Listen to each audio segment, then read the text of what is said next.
Deməli, ən birinci ölür Mahmud. Mahmud Fəxrəddingildə ölür. Deməli, atışma vaxtı. Yəni, onun kim tərəfindən öldürüldüyünü bilmirik. Atışma vaxtı ölür.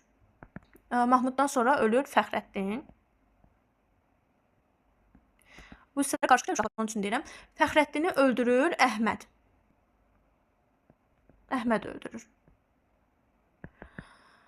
Daha sonra ölür Əhməd. Bunu da yazaq. Əhməd. Əhmədi öldürür Hacı Murad. Hacı Murad. Hacı Murad Əhmədi nə ilə öldürür? Deməli, Şahmarın tüfəngi ilə. Eyni zamanda burada deməli Vəli öldürülür. Onlar artıq o həmin Mahmud ölən atışmada ölürlər. Cahangir dustaq olur.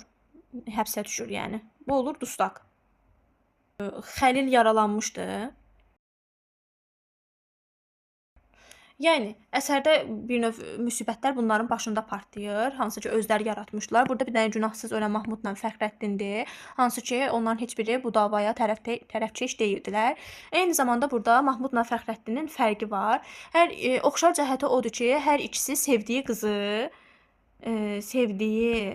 qızı yaxınlarına əmanət edirlər. Amma fərqləri odur ki, Mahmud Gülbaharı görmür son nəfər. Onu öz evlərində idi Gülbahar. Amma Fəxrəddin Səadəti görür. Buna da ehtiyatlı olaq. Yəni Səadəti görür Fəxrəddin. Oxşar cəhətləri odur ki, sevdiyi qızları əmanət eləyirlər. Amma fərqli cəhət odur ki, Mahmud Gülbaharı görmür, amma Fəxrəddin Səadəti görür.